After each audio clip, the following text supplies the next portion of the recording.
இன்னைக்கு 2019ல ரிலீஸ் ஆன ரூக்கி ஹிஸ்டோரியன்கிற ஒரு சூப்பரான ஹிஸ்டாரிக்கல் ரொமான்ஸ் கலந்த காமெடி கலந்த ஒரு சூப்பரான ஒரு கொரியன் ட்ராமா தான் பார்க்க போகிறோம். இதோட ஸ்டோரி லைனே வந்துட்டு ரொம்ப சூப்பராக இருக்கும். ஸோ மிஸ் பண்ணாமல் பாருங்க. அதுக்கு முன்னாடி நீங்கள் நம்ம சேனலை சப்ஸ்கிரைப் பண்ணிக்கோங்க. பக்கத்தில் உள்ள பெல் ஐக்கானே ப்ரெஸ் பண்ணிக்கோங்க. இந்த எபிசோடோட ஸ்டார்டிங்கில் 19th சென்ச்சுரியில் நடக்கக்கூடிய, அதாவது 19ஆம் நூற்றாண்டில் நடக்கக்கூடிய விஷயத்த வந்து காட்டுறாங்க. இப்போ வந்து ஒரு நல்ல நைட் நேரத்தில் வந்துட்டு ஒரு பெரிய மார்க்கெட் இருக்கு.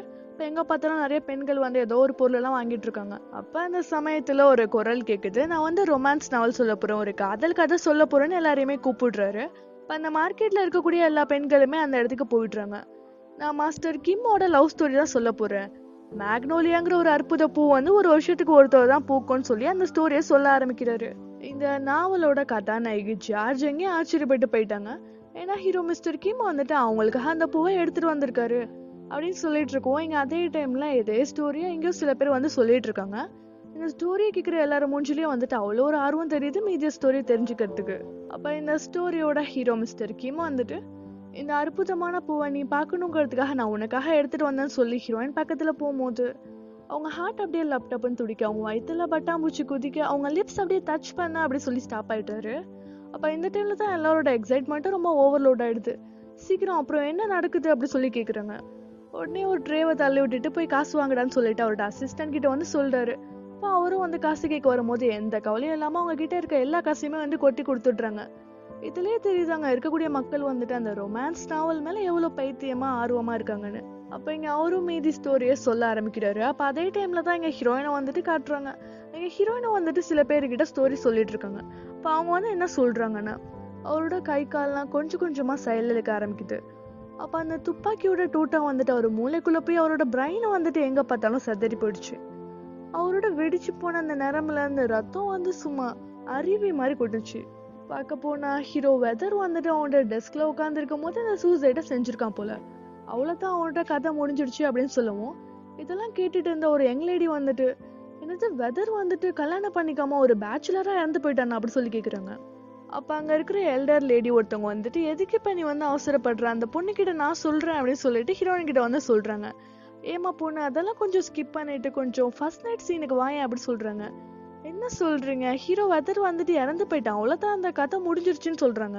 இப்ப எங்க என்ன ப்ராப்ளம்னா, அங்க இருக்க எல்லாருமே வந்துட்டு ஒரு ஸ்ட்ரீமியான ஒரு ரொமான்ஸ் சீனுக்கு தான் வந்து ரொம்ப எதிர்பார்த்துட்டு இருந்தாங்க.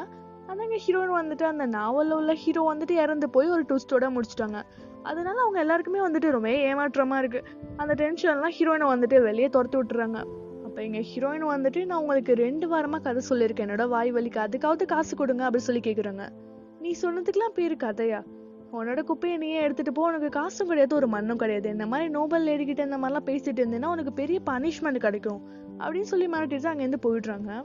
அப்ப எங்க ஹீரோயினுக்கு வந்துட்டு சரியா கோவம் வருது. எப்படியாவது ரிவான்ச் எடுக்கணும் அப்படின்னு சொல்லிட்டு அந்த எல்டர் லேடியோட ஹஸ்பண்ட் இருக்காருன்னு தெரிஞ்சு அந்த இடத்துக்கு போயிட்டு, எல்டர் லேடி என்னை வந்து மன்னிச்சுக்கோங்க, நீங்க கேட்ட அந்த எக்ஸ்ட்ரீம் லெவலால ரொமான்ஸ் சீன்லாம் வந்துட்டு இந்த நாவல்ல இருக்கு, இந்த நாவலை படிச்சீங்கன்னா என் மேல உள்ள கோவம்லாம் உங்களுக்கு பறந்து போயிடும் அப்படின்னு சொல்லிட்டு அவங்க ஹஸ்பண்ட் கிட்ட அந்த விஷயத்த மாட்டி விட்டுட்டு அங்கேருந்து ஓடிடுறாங்க.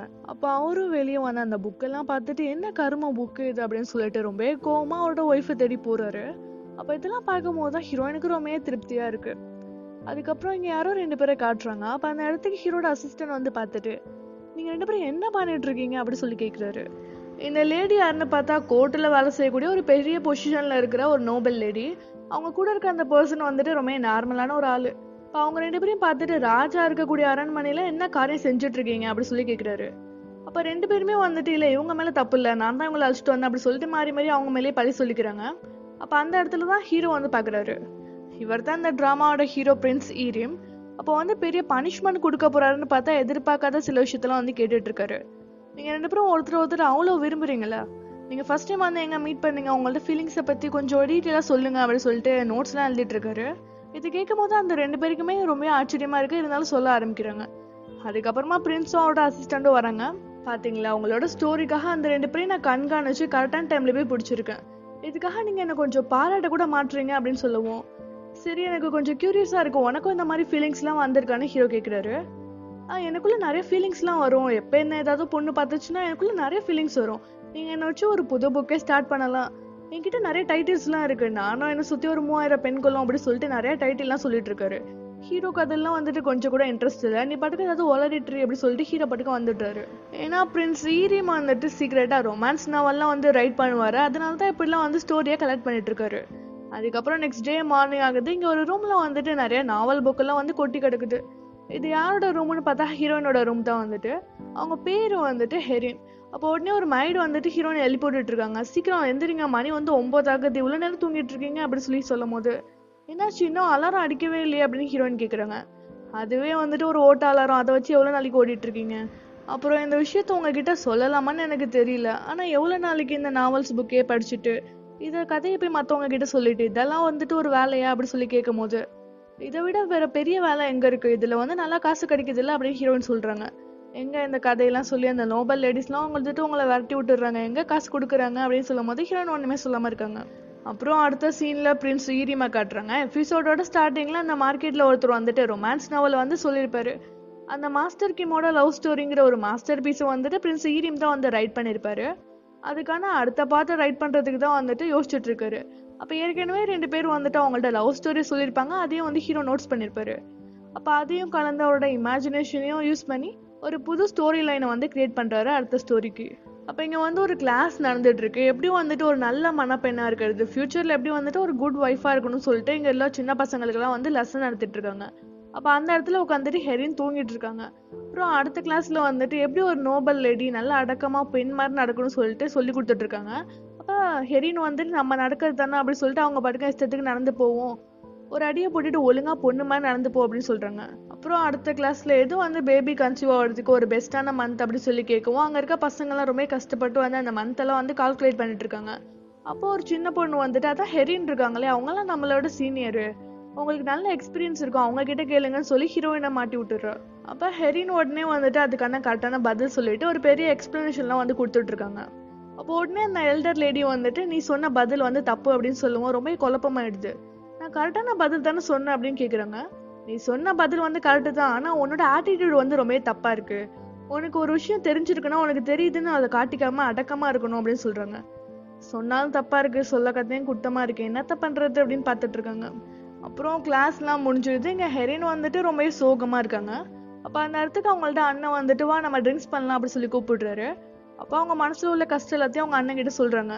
இந்த மாதிரி அந்த கிளாஸ் போறதுக்கு எனக்கு சுத்தமா பிடிக்கல, அப்புறம் அந்த கல்யாணத்துலயும் எனக்கு சுத்தமா விருப்பமே இல்லை, நான் கடைசி வரையும் உன் கூடவே இருந்துடுறேனே, நம்ம 2 பேரும் ஜாலியா இருக்கலாம் அப்படி சொல்லி பேசிட்டு இருக்கும் போது, இங்க உள்ள சட்டம் பத்தி உனக்கே தெரியும், நம்மளுக்கு குறிப்பிட்ட டைம் கொடுத்துருக்காங்க, அதுக்குள்ள உனக்கு ஒரு நல்ல பர்சனா பார்த்து நான் கல்யாணம் பண்ணி வைக்கலனா அந்த லா சொல்ற பர்சனை நீ வந்து கல்யாணம் பண்ணியே ஆகணும் அப்படி சொல்லி பேசிட்டு இருக்காரு. அங்க உடனே ஒரு சர்வர் வந்துட்டு உங்களுக்கு அழைப்பு வந்திருக்கு அப்படி சொல்லி கூப்பிட்டுறாரு. அப்ப அந்த மீட்டிங் ஏரியாக்குள்ள போகும்போது அந்த இடமே ரொம்ப டென்ஷனா இருக்கு. அப்ப அங்க யாரு இருக்காருன்னு பார்த்தா கிங்கோட ராயல் அட்வைசர் தான் இருக்காரு. இப்ப கோவத்துல வந்து ஒரு புக்கை தூக்கி போட்டுறாரு. அந்த புக்கோட பேரு வந்து ஸ்டோரி ஆஃப் ஹோடம்னு போட்டிருக்கு. இந்த புக்கு வந்து ரொம்ப ஃபேமஸா இருக்கு, இதை பத்தி யாருமே கேள்விப்படலையா அப்படின்னு கேட்டுட்டு 5th கவுன்சிலர் கோ உங்களுக்கு கூட தெரியாதா அப்படின்னு சொல்லிட்டு ஹெரினோட அண்ணன் கிட்ட வந்து கேக்குறாரு. இல்ல அதை பத்தி நான் கேள்விப்படல அப்படின்னு சொல்லிட்டு அவர் ரொம்ப அப்செட்டா இருக்காரு. சரி இந்த புக்கை வந்துட்டு நம்ம இப்படியே விடக்கூடாது, இதோட எல்லா காப்பையும் நம்ம டெஸ்ட்ராய் பண்ணியே ஆகணும் அப்படின்னு சொல்லிட்டு அந்த மீட்டிங்கை வந்து முடிச்சுட்றாங்க. உடனே ஹெரினோட அண்ணன் வெளியே வந்துட்டு ஹெரினுக்கு சீக்கிரமே கல்யாணம் பண்ணணும் அப்படின்னு சொல்லிட்டு ஒரு லெட்டர் எடுத்து அவரோட சர்வன்ட் கிட்ட கொடுத்துட்டு இதை அந்த ஃபேமிலி கிட்ட கொடுத்துரு அப்படின்னு சொல்றாரு. அதுக்கப்புறம் மறுநாள் ஹெரின் வந்துட்டு அந்த லிப்பரான கிளாக்கை வந்து சரி பண்ணிட்டு வரும்போது ஒரு சின்ன பையன் வந்து அந்த கிளாக்கை திருடிட்டு ஓடுறான். அப்புறம் இப்படியும் அவனை மடிக்கி பிடிச்சிட்டு இந்த சின்ன வயசுலயே இந்த மாதிரி திருடிட்டு இருக்க, இதெல்லாம் ரொம்ப கெட்ட பழக்கம், பேரண்ட்ஸ் எங்க அவங்க கிட்ட என்ன அழைச்சிட்டு போ அப்படின்னு சொல்லி கேக்குறாங்க. இதெல்லாம் கேட்டோன்னா அந்த பையன் ரொம்ப சோகமா எனக்கு அப்படிலாம் யாரும் கிடையாது அப்படின்னு சொல்லிட்டு அங்கேருந்து போயிடுறான். அதெல்லாம் பார்க்கவும் அவங்களுக்கு மனசே கேட்கல, அவனை ஃபாலோ பண்ணிட்டு போறாங்க. அப்ப அந்த சின்ன பையன் ஒரு இடத்துக்கு போறான், அங்கேருந்து ஒரு ஆள் வந்துட்டு இன்னைக்கும் நீ பணம் எடுத்துட்டு வரலையா அப்படி சொல்லிட்டு அந்த சின்ன பையனை அடிச்சு உள்ள எழுத்துட்டு போறாரு. ஹீரோயினுக்கு வந்துட்டு ரொம்ப கஷ்டமா இருக்கு. உடனே அந்த வீட்டுக்குள்ள போயிட்டு இந்த மாதிரி சின்ன பையனை அப்படி அடிச்சுட்டு இருக்க, நீலாம் வந்துட்டு ஒரு ஆம்பளையா அப்படி சொல்லி கேக்குறாங்க. நான் ஆம்பளையா இல்லையான்னு இப்ப காட்டுட்டேன் அப்படி சொல்லும் போது உன்னோட வீரத்தை என்கிட்டயும் இந்த மாதிரி சின்ன பையன்ட்டே காட்டாது, இந்த சின்ன பையனை நான் இங்க அழைச்சிட்டு போறேன் அப்படின்னு சொல்றாங்க. ஹே நில்லு அப்படின்னு சொல்லி மேல கைய வைக்கவும் கோவமாயி அடிச்சுடுறாங்க. ஒரு நோபல் லேடி மேல வந்துட்டு கைய வைக்கிற, இதுக்கெல்லாம் என்ன பனிஷ்மெண்ட் தெரியுமா அப்படின்னு சொல்லி பேசிட்டு இருக்கோம். அந்த இடத்துக்கு ஒரு ஆள் வராரு. என்ன பிரச்சனை போயிட்டு இருக்கு அப்படின்னு சொல்லி கேட்கும் போது, பாஸ் இந்த லேடி வந்துட்டு இங்க பிரச்சனை பண்ணிட்டு இருக்கா அப்படின்னு சொல்லிட்டு அந்த அடியால் சொல்றான். அப்ப எங்க ஹெரின் வந்துட்டு இந்த சின்ன பையன் வந்துட்டு உங்களுக்கு என்ன வேணும்னு தெரியல, ஆனா இந்த நிமிஷமே அவனை நான் ஏன் கூட அழைச்சிட்டு போறேன் அப்படின்னு சொல்லும் போது, அதெல்லாம் உன்னால அழைச்சிட்டு போக முடியாது, அவனுக்கு நான் தான் வந்து மாஸ்டர், அவன் வந்து என்னோட அடிமை, சின்ன வயசுலயே அவனை வந்து அவனோட பேரண்ட்ஸ் என்கிட்ட வித்துட்டு போயிட்டாங்க, அவன் இறந்தே போனாலும் அதெல்லாம் கேட்கறதுக்கு யாரும் கிடையாது அப்படின்னு சொல்லி பேசிட்டு இருக்காரு. சரி அவன் அடிமையா இருந்தாலுமே இந்த மாதிரி நீங்க அவனை கொடுமைப்படுத்த கூடாது அப்படின்னு சொல்லிட்டு இருக்கும் போது, இதெல்லாம் நீ கம்ப்ளைண்ட் பண்ணுனா போய் ராஜா கிட்ட போய் சொல்லு, இதெல்லாம் ஏமா இங்க வந்து பேசிட்டு இருக்க, எனக்கு கோவத்துக்குள்ள இவளை இங்க இருந்து அனுப்புடா அப்படி சொல்லிட்டு அவன் அடியாள் கிட்ட வந்து பேசிட்டு இருக்காரு. இங்க அந்த சின்ன பையன் வந்துட்டு ஹீரோயின் கையை பிடிச்சி பயங்கரமா அழுதுட்டு இருக்கான். இந்த சுச்சுவேஷன்ல ஹீரோயினால ஒண்ணுமே பண்ண முடியல, அங்க இருந்து போயிடுறாங்க.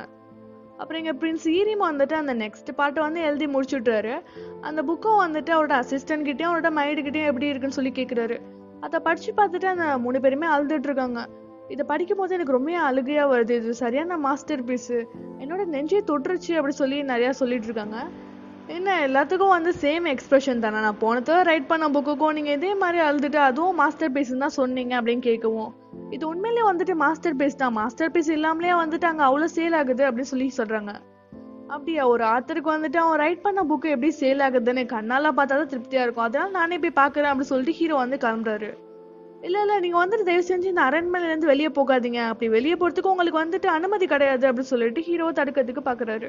இல்ல நான் கண்டிப்பா போயே ஆகணும் அப்படின்னு சொல்லுவோம். இல்ல அங்க வந்து நிறைய கிரௌடா இருக்கும், உங்களுக்கு ஏதாவது அடிபட்டுருச்சுன்னா நான் என்ன பதில் சொல்றது அப்படின்னு கேட்கும் போது, அதெல்லாம் ஒண்ணும் நடக்காது, நான் அரண்மனையை விட்டு வெளியே போய் கிட்டத்தட்ட வந்துட்டு 2 வருஷம் ஆகுது, அதனால நான் யாருன்னு யாருக்குமே தெரியாது அப்படின்னு சொல்லி வருவோம். அசிஸ்டனும் வந்துட்டு பிரின்ஸ் ஈரியம் கூட வந்துட்டு இருக்காரு, எந்த பிரச்சனையும் வரக்கூடாதுன்னு. அப்போ அவங்களுக்கு முன்னாடியே பெரிய பிரச்சனை ஒன்று வருது. பிரின்ஸ் ஈரியமோட கசின் பிரதர் தான் வந்துட்டு கிரவுன் பிரின்ஸ் ஈஜன், இவன் வர வரானேன்னு சொல்லிட்டு பிரின்ஸ் ஈரியம் வந்துட்டு அங்கேருந்து ஓடலான்னு ட்ரை பண்றாரு. இல்ல இப்ப நம்ம ஓடனா நம்ம மேல தான் வந்து சந்தேகப்படுவாங்க, அதனால நம்ம தலையை குனிச்ச மாதிரி நடந்து போயிடலாம் அப்படி சொல்லிட்டு தலையை குனிஞ்சிட்டு நடந்து வராங்க.